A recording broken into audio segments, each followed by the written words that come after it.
97.1 Forever! Mga kwento ng pag-ibig, kwento ng pag-asa at mga kwento ng buhay dito sa Barangay Love Stories. Love Stories.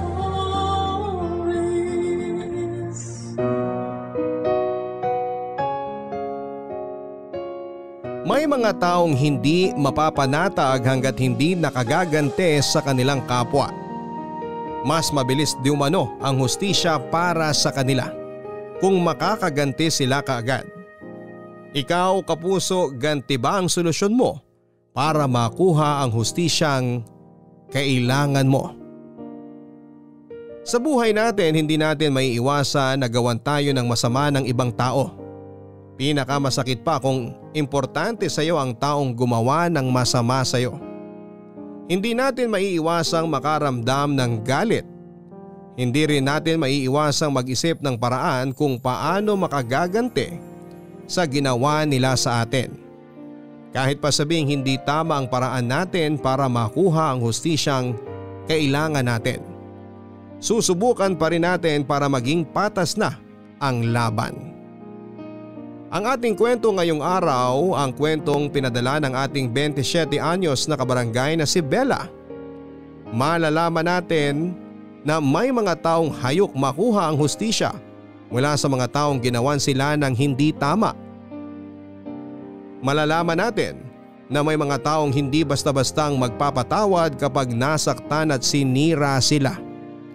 Alamin natin yan sa mga kwento ng pag-ibig, buhay at pag-asa dito sa Barangay Love Stories number 1. Dear Papa Dudut, magandang araw po sa inyong lahat. Ako nga pala si Bella, isang babaeng may daddy issues at rebelde.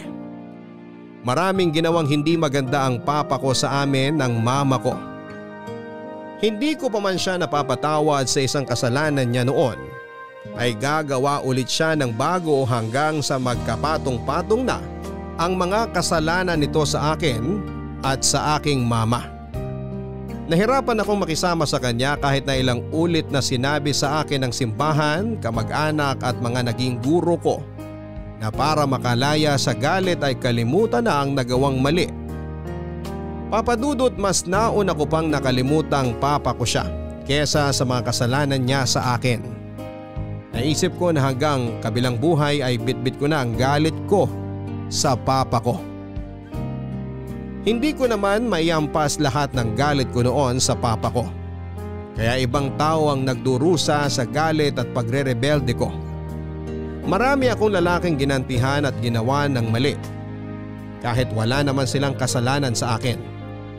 Bawat lalaki na nakakasalamuha ko, tingin ko sa kanila noon ay walang hiya akong papa. Alam kong mali noon na ang gawa ng masama mga inosenteng tao, pero ginawa ko pa rin dahil hindi ko makontrol ang galit ko. Maraming lalaki akong napaiyak dahil sa pagre-rebelde ko. Isa sa mga hindi ko makalimutang ginawang ko ng masama ay si Erwin. Mas bata ito ng 2 taon sa akin. Nakilala ko siya sa isang dating app at hindi naman ako interesado sa kanya, pero noong napansin kong may kahawigan sila ng papa ko, bigla akong naisip na ipasa dito ang galit ko. Alam kong napakababaw na dahilan ko para gawin yon, pero masyado na akong kinain ang galit ko. Nag-date kami ni Erwin, pinaibig ko siya at noong hulog na ito ay saka ko siya binitawan. Inakala niyang may maayos na kaming usapan at unawaan. Natawa na lamang ako dahil napaikot ko na nga ito. Minsan habang nagiinom ako sa isang 24/7 na convenience store, nagulat ako nang makita ko itong papalapit sa akin at galit na galit. Kalmado ko lamang siyang tinignan na para bang wala akong ginagawang masama sa kanya.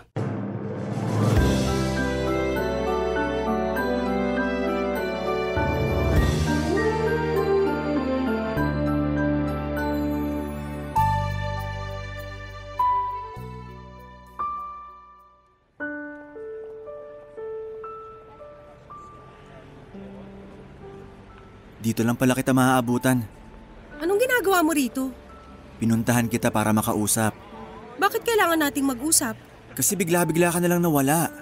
So anong gusto mo mangyari? Gusto kong i-explain mo kung bakit hindi ka na nagpaparamdam. Eh kasi ayoko. Yun lang? Di ka na nagparamdam? Bigla ka na lang nawala kasi ayaw mo? Bakit? Meron pa ba akong ibang pwedeng maging sagot? Grabe ka! Pwede namang magpaalam, di ba? Pwede mo namang sabihin na ayaw mo bago ka lumayo. Hindi yung bigla-bigla ka na lang mawawala. Parang hindi mo naman alam yung konsepto ng ghosting. Alam ko yun. At alam kong hindi yun maganda. Kaya dapat hindi mo yun ginagawa. Makapagdesisyon ka sa buhay ko, kala mo ikaw ang nagpalaki sa akin ah. Kung gusto ko mang ghost, kung gusto ko mawala ng parang bula, hayaan mo ako dahil buhay ko to. At paano naman yung mga taong ginoghost mo? Alam mo, ikaw lang naman to nagreklamo sa lahat ng mga iniwang ko sa ere. Kasi ako lang yung may utak para malaman na mali ang ginagawa mo. Bakit ba galit na galit ka? Eh sa ayoko na nga, di ba? Ano pa ba magagawa mo? Kasi nasaktan ako. Minahal kita. Pinaramdam mo sa akin na mahal mo ko. Ayun ba? Wala yun. Tingnan mo. Tingnan mo yung ugali mo. Parang wala lang yung ginawa mong pagpapaasa sa akin ah. Sinabi ko bang umasa ka? Yun ang pinaramdam mo sa akin. Pinaramdam mong may something tayo kaya umasa ako. Kasalanan mo naman pala. Huwag mo sa akin isisi ang desisyon mong ma-fall sa akin. Nananahimik ako?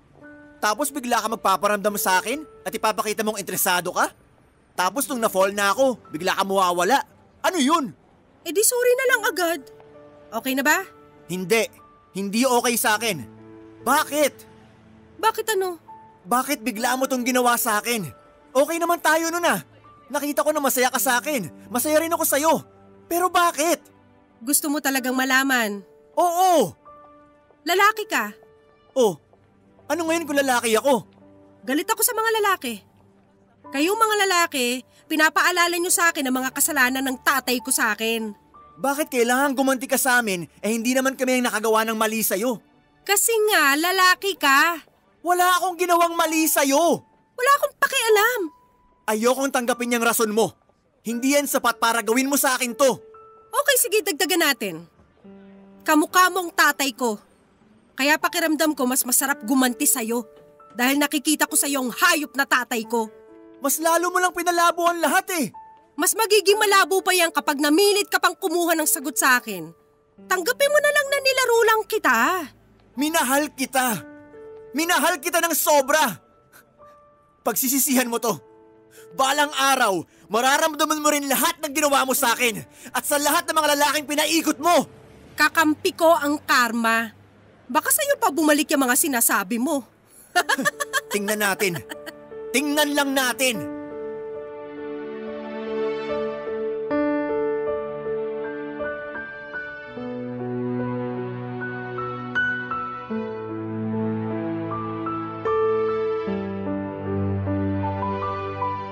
Walang nakaintindi ng matinding galit at puot na nararamdaman ko para sa papa ko. Wala namang kasing nakakaalam sa totoong kwento kung bakit ako ganito. Tanging kami lang ng mama ko ang nakakaalam noon ng totoo. Dahil halos lahat ng tao sa paligid namin mas pinaniga ng papa ko. Bata pa lamang ako ay nakamulatan ko na ang sobrang pang-aabuso ni papa hindi lang sa akin kundi sa mama ko. Inisip ko noon na baka kasi kasalanan naman namin kung bakit ganon si papa sa amin. Pero kahit na anong klaseng pagtatanggol ko sa kanya, alam kong maling-mali siya, Papa Dudut. Ilang beses na nag-uwi si papa ng babae sa bahay. Doon pa nga niya pinatira at inutusan pa kaming pagsilbihan ang mga yon. Nung una akala ko ay kamag-anak o kaibigan lang ang mga yon ni na papa dahil sa kwarto pa nila ni mama natutulog. Pero sa huli nalaman kong mga babaeng nakilala niya sa mga pasugalan na tinatambayan nito dati ang mga yon. Nagkaroon pa nga ng STD ang papa ko dati at nahawa pa nito ang mama. Mabuti na lamang at nailapit kaagad namin ito sa isang kamag-anak na doktor kaya napagamot sila kaagad pareho. Tuwing nakakainom naman ng papa, kahit na isang beer lang ay natutuwa ito noon na sinasaktan si mama. Lagi akong natatakot dati tuwing uutusan niya akong kunin ang kutsilyo dahil gusto lang nitong sugat-sugatin ang katawan ng mama ko. Tuwing iiyak ang mama noon ay mas lalo niyang dinidiinan ng paghiwa sa kanya. Nakita ko yon at hindi ko man lang siya pinigilang gawin yon sa aking mama. Nang tumanda na ako ay doon ko na-realize na nagkamali akong manahimik na lamang sa ginagawa ni Papa noon. Lagi akong lasing noon dahil hindi ko kayang tiisin ang realidad ko. Inisip kong sa pamamagitan ng alak, makakatakas ako kahit papaano. Hindi naman ito totoong naging solusyon ko sa problema ko pero nakatulong kahit papaano para lunurin ang nararamdaman kong sakit. Madalas na akong inaabutan ni Papa na lasing tulad ng isang beses. Madaling araw na akong nakauwi noon at pasuray-suray na pumasok sa bahay. Akala ko noon ay tulog na si Papa pero gising pa pala siya. Alam kong nasa banyo siya noon dahil nakasindi pa ang ilaw kahit nakasara ang pintuan. Hindi ako nakaramdam ng takot o hiya. Ipinagpatuloy ko lang ang pagpapaanod sa kalasingan ko.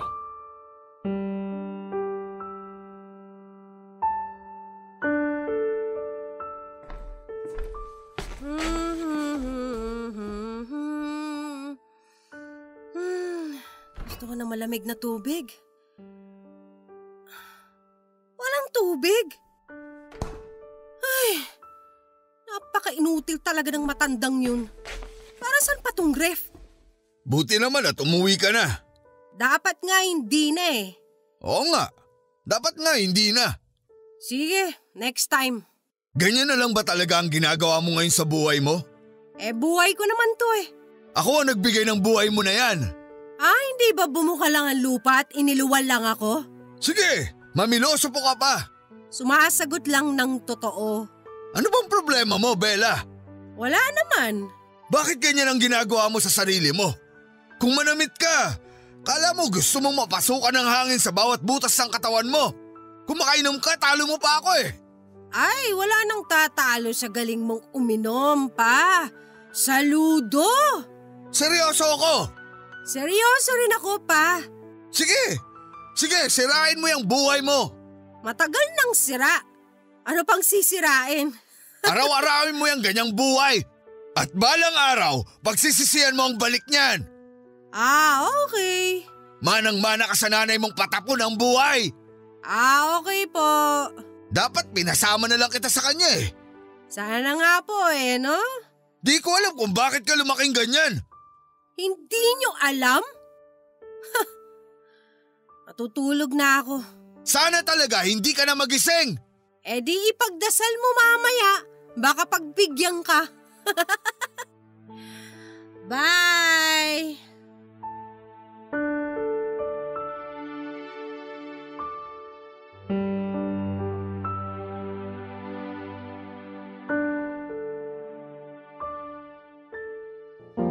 Kahit lasing na lasing ako noon ay naramdaman ko pa rin ang bawat hibla ng galit sa puso ko. Hindi nito alam kung bakit ako nagkaganon, Papa Dudut. Hindi ito aware na siyang dahilan kung bakit inunti-unti ko ang pagsira ng buhay ko. Napakabanal ng tingin niya sa sarili niya para isiping wala siyang kinalaman sa narating kong ito sa buhay ko. Mas lalo tuloy akong nakaramdam ng gigil sa kanya. Walang ibang naging laman ang bawat hiling at dasal ko sa gabi na sana'y pahirapan siya ng Diyos sa ginawa niya sa amin. Mas lalo kong ginalit ang papa ko sa pamamagitan ng pag-iinom, pagwawalwal, pag-aabuso sa katawan ko at pagsira ng kinabukasan ko. Kung ito lamang ang paraan para mas makita ko siya noon na nagsisisi dahil sa hindi siya naging mabuting ama sa akin. Kahit kailan ay hindi niya pinaramdam sa akin na gusto niyang magbago para sa akin at kay mama. Napaka-selfish nito para sirain ang buhay namin kahit na wala namang kaming ginawang masama sa kanya.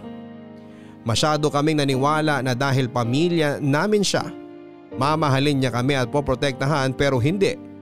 Hindi po yon nangyari. Dahil kay Papa hanggang grade 4 lang ang inabot ko. Sinabi niyang sapat na raw ang matuto akong magbasa, makapagbilang at makapagsulat. Dinagdag pa niya na babae naman daw ako kaya hindi ko raw kailangan ng edukasyon. dahil magagaya lamang ako sa iba na nasa bahay lang. Gustong-gusto ko noon na makapagtapos dahil nangarap akong maging isang doktor, pero dahil tinabla niya ang edukasyon ko, hindi ko yon narating. Kung hindi dahil sa mga hiniram na mga notebook at libro ni mama dati sa anak ng kaibigan niya ay baka mas lalo akong lumaking mangmang.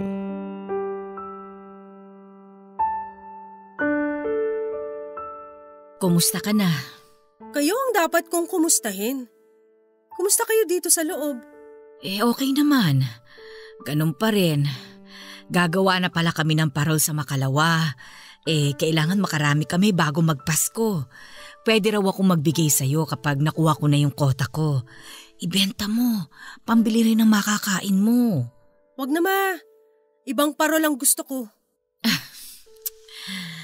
Ay, wala pa akong balita sa parol ko anak eh. Mukhang malabong maibigay sa akin dito kahit anong pagpapakabait ko. Malamang hinaharang ni Papa. Kasama niya sa sugalan ng ibang pulis dito eh. Kaya ramdam ko may kinalaman siya kung bakit hindi ka pa rin mabigyan ng parol. Ayoko na lang isipin anak. Kung talagang dito na ako sa kulungan tatanda at mamamatay, di sige. Sa langit na lang siguro ako babawi. Si Lord na ang bahala sa akin. Ang bilis mo namang mawala ng pag-asa, ma. Sa mga nangyari, bakit naman hindi? Dahil dyan sa mga sinasabi mo, mas lalo tuloy ako nang gigigil na hilahin si Papa papuntang impyerno. Huwag mo nalang galitin masyado ang sarili mo dahil sa papa mo. Masisira lang ang araw mo. Hindi lang araw ang sinira ni Papa sa akin, ma. Buong buhay ko ang sinira niya. Pati ang sayo. Alam ko. Kahit naman ako nagalit din, pero ano bang magagawa natin? Wala. Hawak niya tayo sa leeg at bawat galaw natin, mas lalo tayong masasaktan. May araw din siya. Anak, huwag na masyadong magtanim ng galit sa papa mo. Matagal na rin ang lahat ng kasalanan niya. Hayaan na lang natin. Ma! Hayaan? Bakit? Tingnan mo itong nangyayari sa akin ngayon. Patapon ako. Patapon ang buhay ko. Hindi pa huli ang lahat para magbago. Huwag mong sirain ang buhay mo. Dahil lang sa galit mo dyan sa papa mo. Tingnan mo, dala ng galit ko sa kanya kaya nandito ako. Hindi ako makalabas at hindi kita makasama kahit isang araw lang na mamasyal. Hindi kita maalagaan at kung alam mo lang kung gaano kasakit yun sa akin, anak. Kaya nga dapat hindi siya pinapatawad. Kung hindi mo siya kayang patawarin, huwag mo na lang idamay ang sarili mo sa kasalanan niya. May buhay ka pa rin na pwede mong ayusin. Maawa ka sa sarili mo, anak. Hindi, ma. Hindi. Sisirain ko pa ulit-ulit ang buhay na to para makita niya ang epekto ng ginawa niya sa atin. Kung ito lang ang tanging paraan para ma-realize niya mga mali at pagkukulang niya sa atin, hindi ako magdadalawang isip. Isasampal ko lahat to sa mukha niya. Huwag mong idamay ang sarili mo. Maawa ka naman sa sarili mo, anak. Sa kanya ka magalit, huwag sa sarili mo. Huwag mong pahirapan ang katawan mo sa kasalanan ng ibang tao.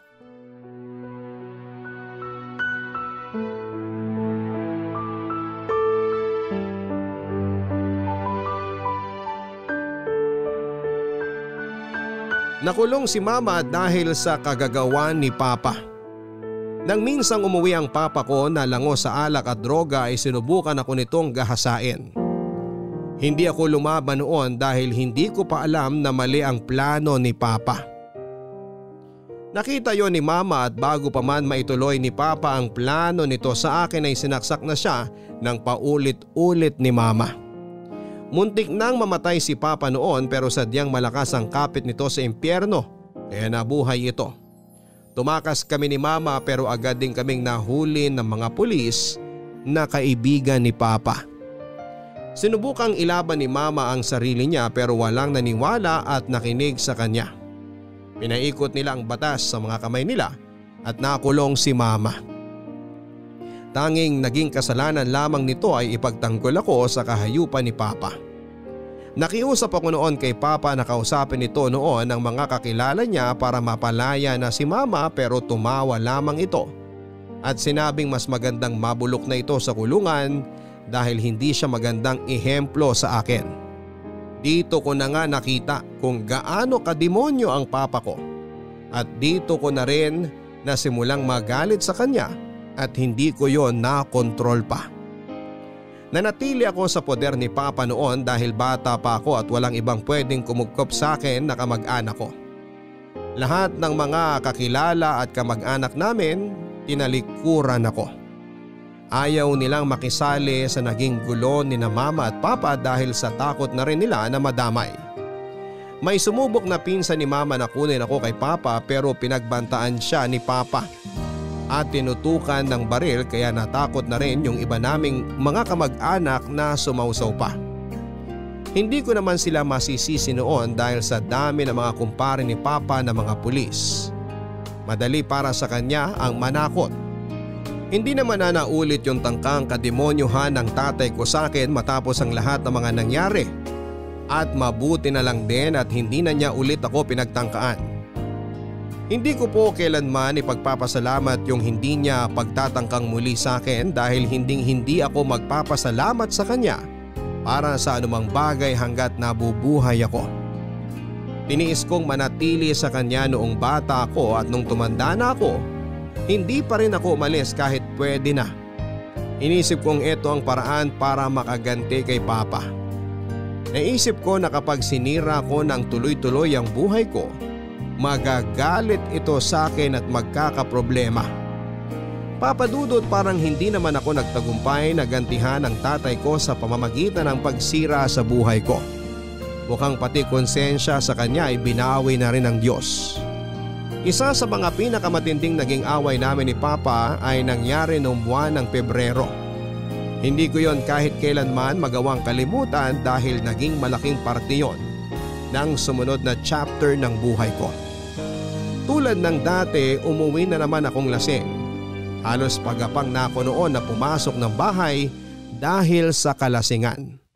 Alam kong gising pa si Papa noon dahil nakasindi lahat ng ilaw sa bahay. Napangisi na lamang ako dahil mabubwisit ko na naman siya kapag nakita niya ang itsura ko.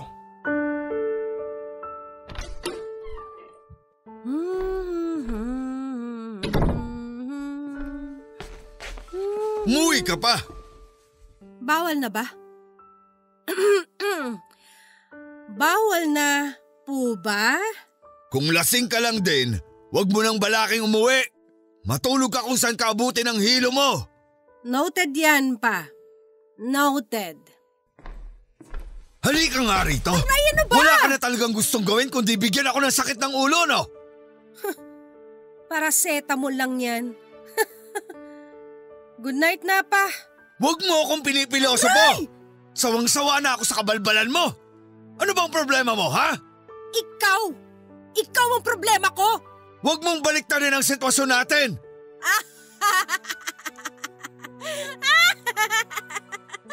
Hanggang ngayon talaga?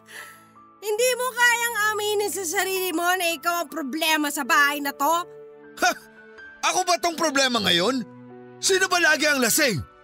Sino ba ang palamunin ko dito? Sino ba ang walang ibang ginawa kundi magdala ng problema dito? Ikaw ang dahilan kung bakit ako ganito. Kung bakit lagi akong lasing. Kung bakit lagi akong walang pakialam at pasanin. Ikaw! Ikaw ang nagdala sa akin sa ganitong buhay! Huwag mong isisi sa akin ang mga desisyon mo sa buhay, Bella. Matanda ka na para maisip mo kung ano ang tama at mali. Kung ano ang makakabuti at makakasama sa'yo. Bakit ikaw? Matanda ka na rin naman pero bakit hindi mo naisip lahat ng mga mali mo sa amin ni Mama? Matanda ka na rin, pero bakit parang hindi mo alam na lahat ng ginawa mo sa amin nakasama sa buhay namin ni Mama? Kasalanan ko kung bakit patapon ang buhay niyo mag-ina? Kayo ang pumiling gawin yan sa buhay niyo. Naging patapon ang buhay namin dahil kinaladkad mo kami sa mali. Ikaw! Ikaw ang dapat sisihin dito! Ikaw ang dapat sisihin kung bakit nakulong si Mama! Boba ka ba? Sinubukan akong patayin ng nanay mo tapos ako pa ang may mali. Ako pa ang may kasalanan. Ako ang biktima dito. Biktima ka? Biktima? Ang kapal na mukha mo para sabihin yan ngayon. Ikaw ang makapalang muka! Wala kang utang na loob! Magsama kayo ng nanay mo sa kulungan! Kung alam ko lang na magkakaganyan ka, dapat pinasama na kita sa nanay mo para dun ka na nabulok! Wala kang kasing sama! Ikaw ang masama! Sarili mong tatay di mo magawang respetuhin! Ikaw? Rerespetuhin ko? Paano? Ikaw na walang ibang ginawa kundi saktan kami ni Mama? Ikaw na harap-harapan ng pangbababoy sa kanya, ikaw? Ikaw na pinagkaitan ako ng magandang kinabukasan? Ikaw na nilayo ako sa sarili kong nanay? Ikaw? Ikaw! Bastos ka! Wala kang modo talaga! Mana ka sa nanay mong demonyo! Ikaw ang demonyo! Sarili mong anak tinangka mo pang gahasain! Wala kang alam at wala kang pakialam! Oo, bata pa ako nung sinubukan mo akong halayin, pero may utak na ako noon. Alam ko kung anong plano mo. Alam mo, naiinis ako kay Mama kasi hindi pa niya ginalingan yung pagsaksak sa'yo para wala ka na ngayon. Kung ginalingan niya sana, baka tahimik na ang buhay naming pareho. Pero hindi eh. Masyado ka pa rin maswerte para kampihan ka ng kapwa mo demonyo. Pero tandaan mo to, may araw ka rin. May araw ka rin! Lumayas ka! Lumayas ka! Ngayon na! Layas!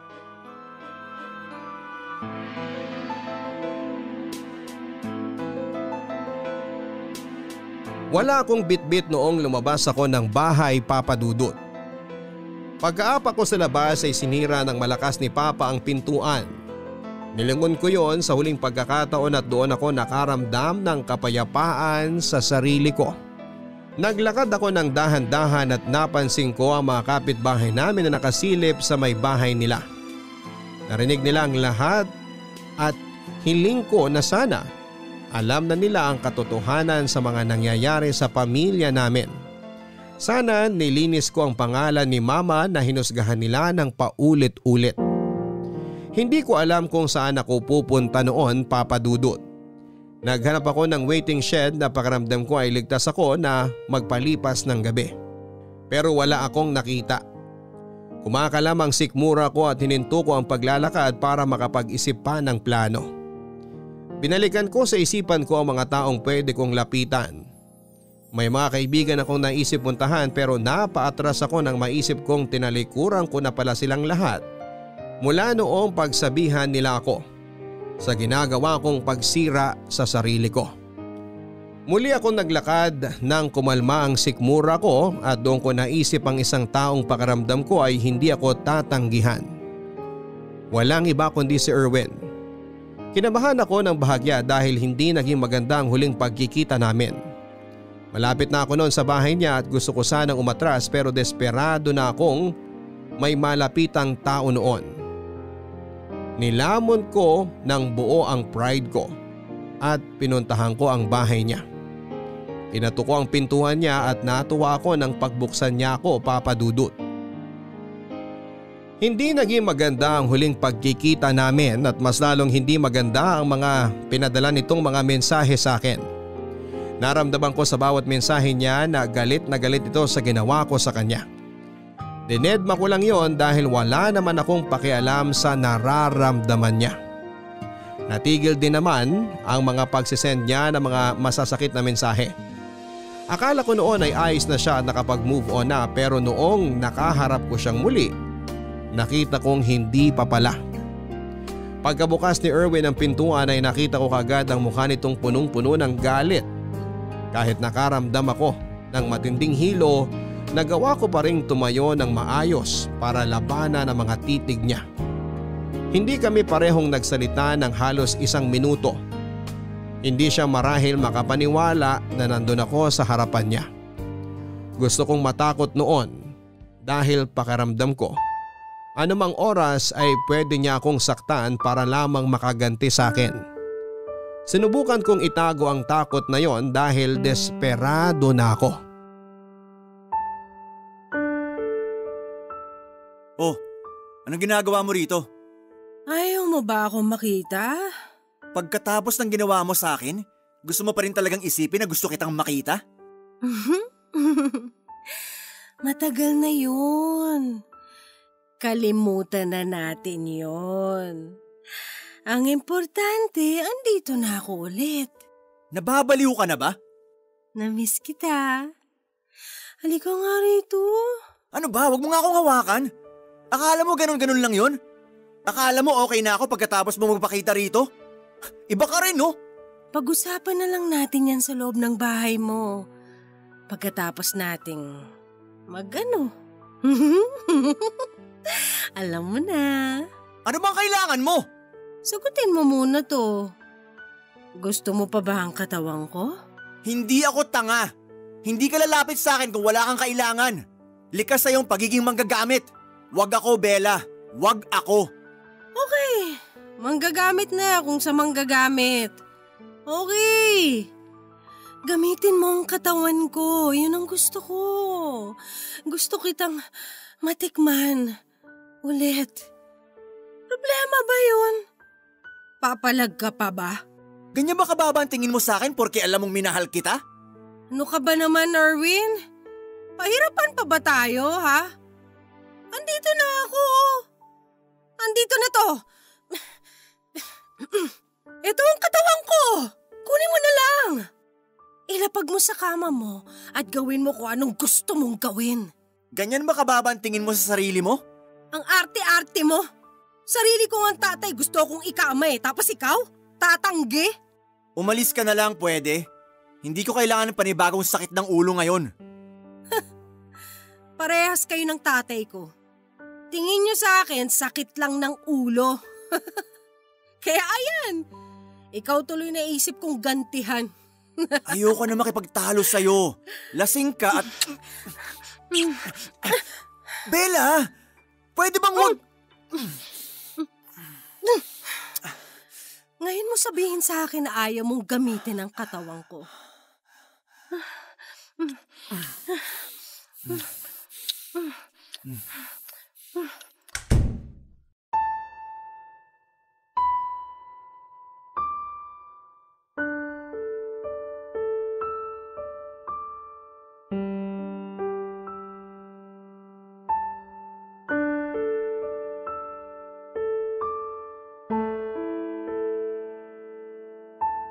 Natupad ang kagustuhan kong mangyari sa aming dalawa ni Erwin. Naramdaman ko ang pananabik sa kanya kahit paminsan-minsan ay napipigilan siya noon ng galit. Habang may nangyayari sa amin ay nakaramdam ako ng pandidiri sa sarili ko, sa katawan ko mismo. Hindi ko gusto ang bawat paghawak niya noon sa akin. Nandiri ako sa bawat halik at pisil niya, pero hindi ko siya pinigilan dahil hindi ko pa noon alam ang gagawin ko. Hinayaan ko siyang gamitin ang katawan ko, kapalit ng kaunting oras para makapag-isip ako sa susunod kong plano. Pasado 4:00 na ng madaling araw nang makita kong bagsak na ang katawan ni Erwin sa pagod. Nakahiga lamang kaming pareho noon habang ako ay mulat na mulat at nakatingin sa kawalan. Hindi ako makagalaw dahil masyadong mabigat ang kamay nitong dinantay sa aking puson. Nawala na ang tama ng alak sa akin. Bahala ko na rin sanang matulog pero napigilan ako ng kung ano-anong tanong sa aking isipan.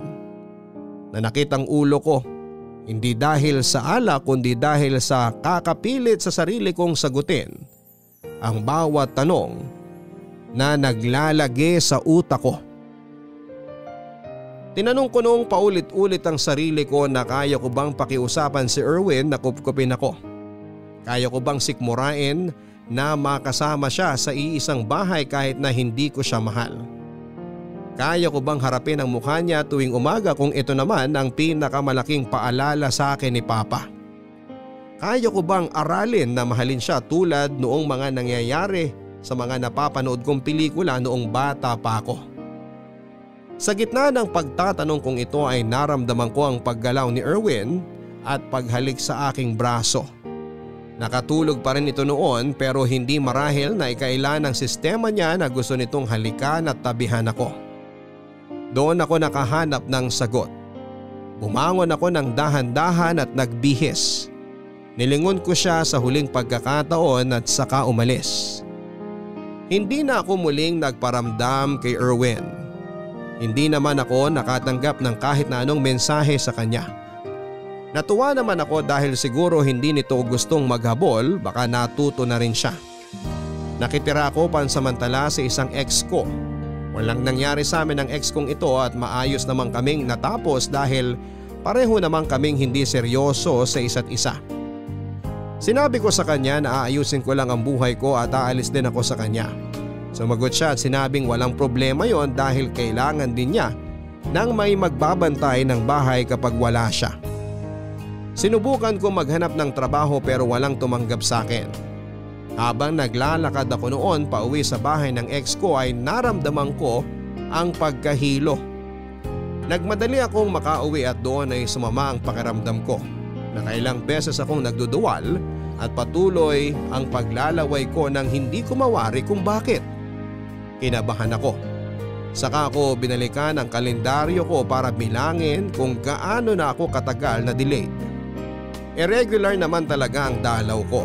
Pero ito ang unang beses na inabot ako ng 3 buwang walang dalaw. Hindi na ako nagsayang pa ng oras. Noong nalaman kong buntis ako ay agad kong pinuntahan ang lalaking nakabuntis sa akin. Si Erwin. Siya lang naman itong huling nakasiping ko bago ako na-delay. Aminado ako, nakabado ako na lapitan siyang muli pero kailangan ko yung gawin. Nang nakarating na ako sa bahay niya, mahina ang naging katuko sa kanyang pintuan. Nanginginig ako noon at kabado dahil hindi ko alam kung paano ko sisimulan sa kanya na magkakaanak na kami. Nang pagbuksan niya ako ay mas lalo akong kinabahan lalo't nakita ko ang galit sa mga mata nito. Doble pa ng huli kong pagpunta sa kanya.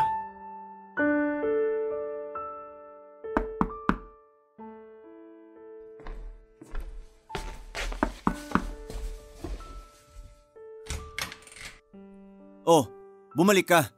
Gusto mo bang gamitin ko ulit ang katawan mo? Kailangan nating mag-usap. Mukha kang mabait ngayon ah. Erwin, mag-usap tayo. May kailangan kang malaman. Usap lang ah. Walang halong hubaran. Buntis ako. Uy, congrats! Siguro naman ngayon magtitino ka na. Ikaw ang ama. Ilang lalaki nilapitan mo para sabihin yan? Ikaw lang. Sa karakas mo, ang hirap maniwala. Maniwala ka, sa'yo to. Kung sino-sinong lalaki ang naikama ka, nagalaw ka, tapos gusto mong maniwala ko na sa akin yan? Porque ako yung utu-utu sa lahat kaya andito ka? Kaya sa akin mo pinapaako yan, ganun ba? Ikaw ang huling lalaki na nakagalaw sa akin. Binilang ko ang buwan kung kailan may nangyari sa atin. At yun, ikaw ang ama ng anak ko. Palaglag mo. Ayoko, hindi ko kaya. Di mo kaya? Bakit naman? Bakit? Masama yun. Wow! Alam mo pala yung salitang masama? Pumunta ako rito kasi gusto ko magtulungan tayo. Hala? Erwin, anak mo ang nasa tiyan ko. Tulungan mo ako para maging maayos ang buhay nito. Isa lang naman ang solusyon para maging maayos ang buhay niya. Tanggalin mo sa katawan mo. Patayin mo. Ilaglag mo. Kasi sigurado, hindi magiging maayos ang buhay niyan kung ikaw lang din na magpapalaki. Kaya nga kailangan ko ng tulong mo para magabayan ako. Gusto ko nang itama kung ano man ang mga mali ko noon. Ayokong idamay ang anak ko. Ayokong madamay ang anak natin dito. Gusto kong ayusin to. Gusto kong bumawi sa kanya. Please, Erwin, maawa ka. Dugo mo pa rin to. Tapos ngayon magmamakaawa ka? Kung kailangan kong lumuhod ngayon, mapatawad at matulungan mo lang kaming mag-ina, gagawin ko. Sa tingin mo talaga may pag-asa pang magbago ang katulad mo? Gusto ko. Gusto ko para sa anak ko. So dito ka titira sa bahay? Oo, sana. Okay. Seryoso na ba to? Pumasok ka na, bago magbagong isip ko. Salamat, Erwin. Salamat.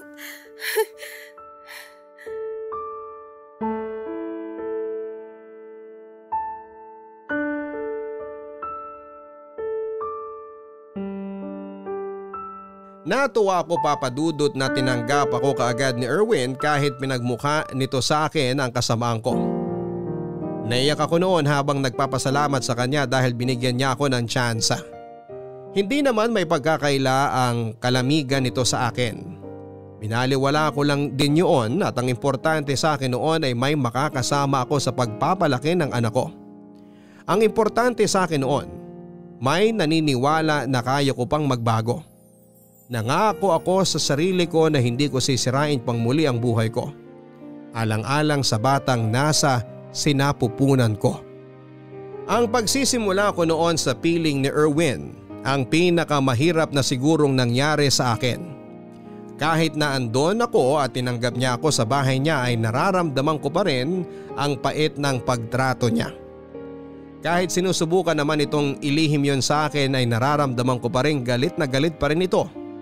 Hindi ko na lang ginagawang issue pa yon, kasalanan ko rin naman ang lahat. Nakailang beses ako nakagawa ng mali sa kanya at hindi pa ako nakakabawi ni minsan.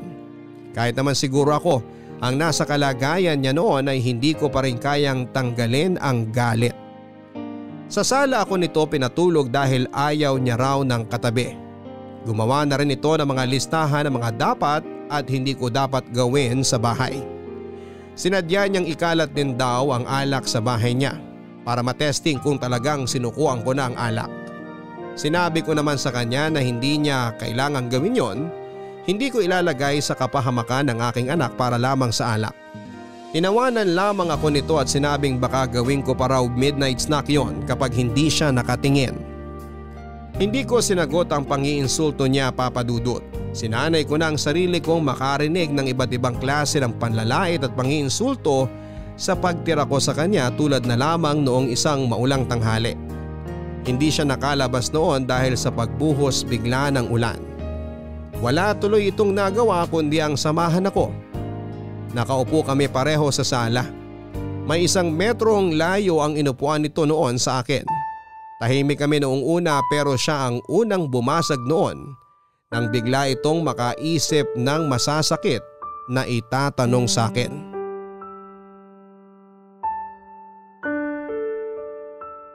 Pag nanganak ka na ba, may bala ka magtrabaho?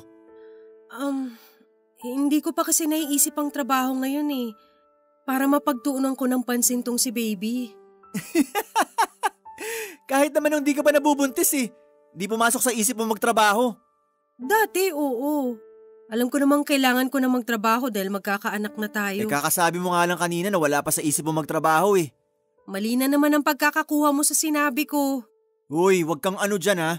Sa ating dalawa, ikaw ang laging mali dyan. Kaya ka nga buntis ngayon, di ba? Kasi mali ka. Mali na lumapit ka sa akin. Alam ko naman yung mali kong yun. Pero hindi ko naman pinagsisisihan na nakabuo tayo ngayon. Kung ikaw hindi, ako oo. Magpapakatotoo lang ako ha. Hirap na ako sa pagtatrabaho para sa sarili ko. Tapos ayan, dumagdag ka. Pati ang anak mo. Tutulungan naman kita eh. Tutulungan? Ni hindi ka na nga makagalaw ng maayos para umihi eh. Tapos sasabihin mo pang tutulungan mo ko? Babawi ako pagkatapos kong manganak. Bigyan mo lang ako ng oras. Kung kaya mong ilabas yung batang yan kahit premature pa, ilabas mo na. Para matikman ko naman yung tulong na sinasabi mo. Pwede namang dito na lang muna ako sa bahay tumulong sa'yo eh. Patawa ka! Alam ko naglilinis ka dito. Pero kailangan ko pang ulitin dahil marumi pa rin. Sinusubukan ko naman. Huwag mo nang subukan kung alam mong mali rin na magiging resulta. Pag-alak sobrang linis na pagkakasaid mo sa bote. Nagpaturo ako sa nanay ko ng mga gawaing bahay noon. May mga natutunan naman ako. Ah, yung nanay mong nasa kulungan? Anong ituturo nun sa'yo? Eh ang alam lang ata niya ay pumatay ng asawa. Hindi niya pinatay ang tatay ko. Ay sorry, mali. Sinubukan. Ayun, sinubukan. Pinagtanggol lang niya ako. Mali pa lang nanay mo, no? Dapat di ka na lang niya pinagtanggol eh. Para di ka nakasira ng buhay ng ibang tao. Ng buhay ko. Erwin naman! Natutulog na ako. Hoy, habang iniis-is mo yung kubeta, planuhin mo na kung anong papasukin mong trabaho ha. Kahit maghubad ka sa beer house basta sapat yung pera, gawin mo na.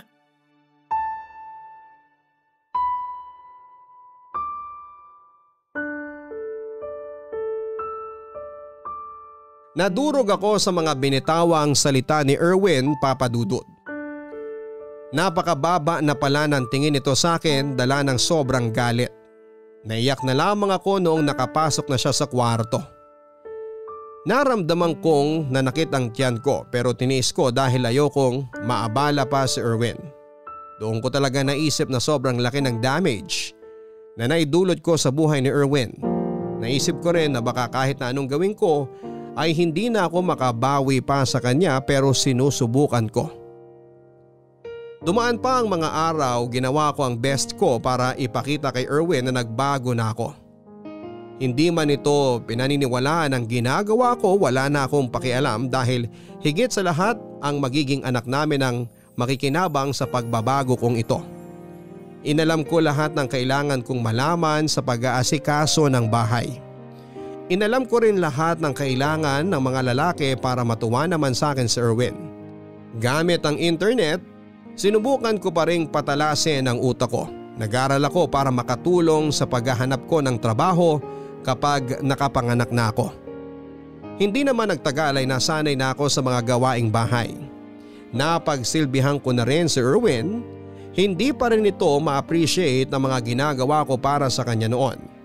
Pero natutuwa ako dahil nagawa kong gawin yon. Natuwa ako kasi hindi ko naisip na ang katulad kong patapon ng buhay ay makagagawa ng ganong klaseng pagbabago.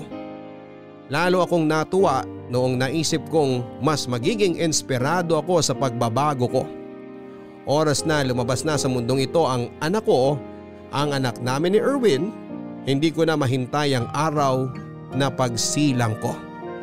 Hiniling ko na sana ang anak namin ang magiging paraan para mapatawad na ako ni Erwin. Nagluto ako minsan ng isang putahe na inaral ko sa tulong ng internet. Natagalan pa ako kung paano yon gawin lalo't hindi naman kumpleto ang mga rekados sa bahay. Nag-adjust na lamang ako at ginamit kung anuman ang natira sa aming ref. Nasiyahan ako sa naging resulta at nung natapos ako, agad kong nilapitan si Erwin para ipatikim yon sa kanya. Nakangiti pa akong lumapit sa kanya sa sala, bahagya itong nainis sa akin dahil naistorbo ko sa pagsa-cellphone niya.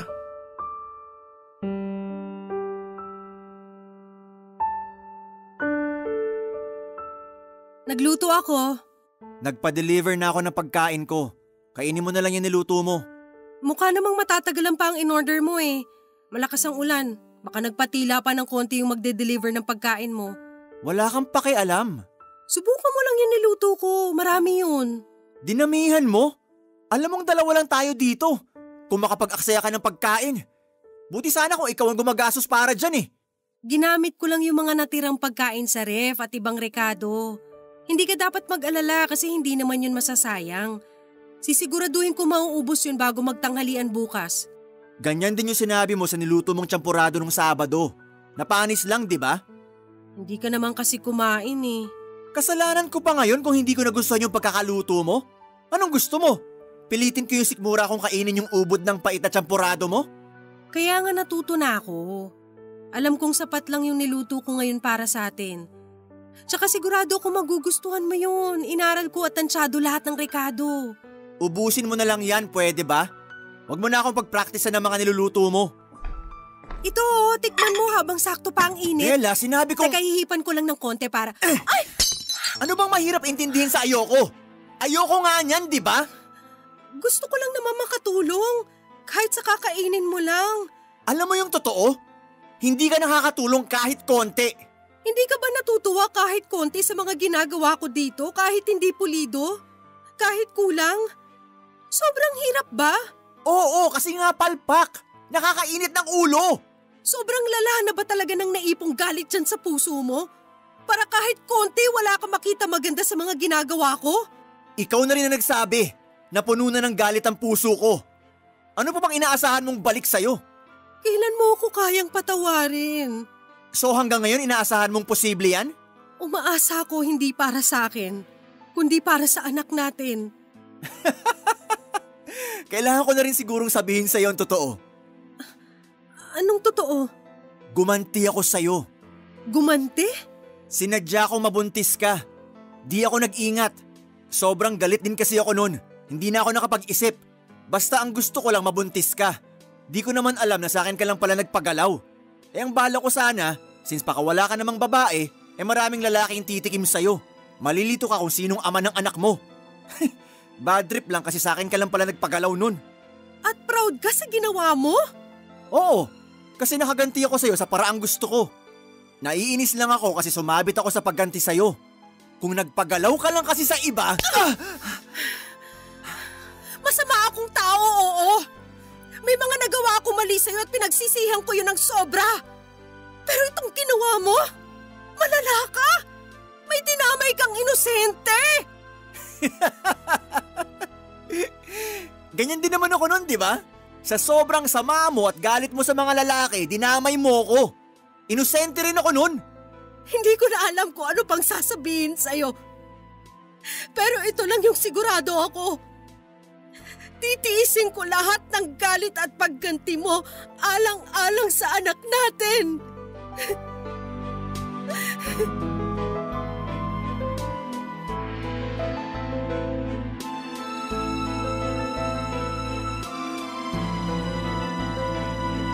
Pinanindigan ko ang sinabi kong yon kay Erwin.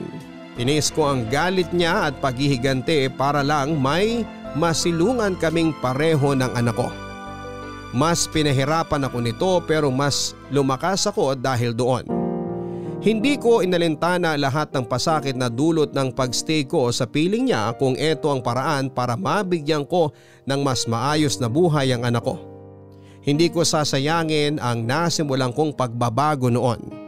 Itutuloy ko yon kahit may mga taong hinihila ako pabalik sa dating kasamaan ko.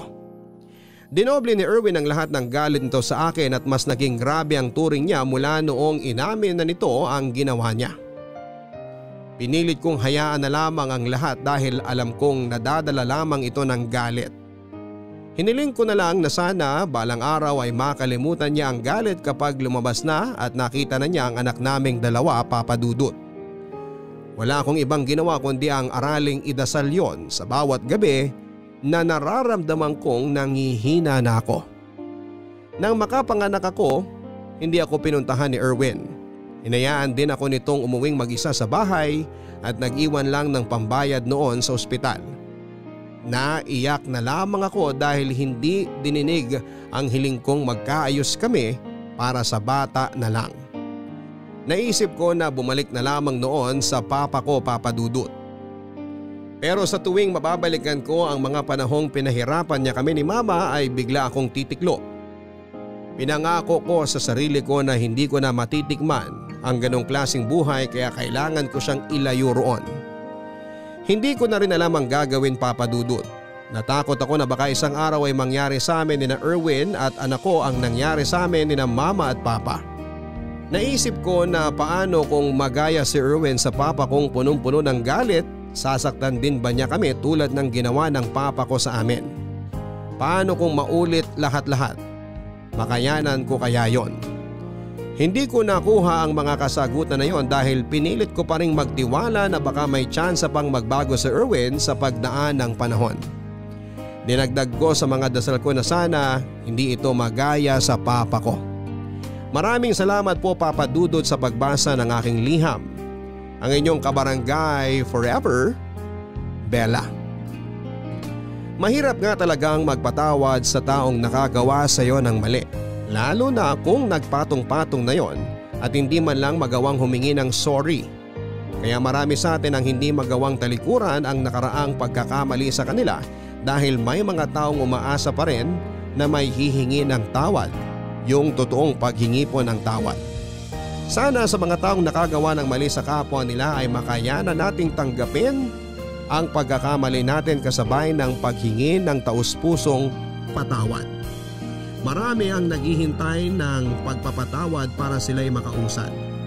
Para naman sa mga taong nagawa ng mali at hindi nabibigyan ng sorry, sana hindi kayo magtanim ng galit sa puso ninyo na magiging dahilan para gumawa kayo ng masama sa taong nakagawa ng mali sa inyo. Hanggang sa muli, ako po si Papa Dudut sa mga kwento ng pag-ibig, buhay at pag-asa dito sa Barangay Love Stories, Number 1. Mga kwento ng pag-ibig, kwento ng pag-asa at mga kwento ng buhay dito sa Barangay Love Stories. Love Stories. Forever. Forever. Forever! Nagustuhan ng iyong napakinggan? Ituloy yan via live stream sa www.gmanetwork.com/radio.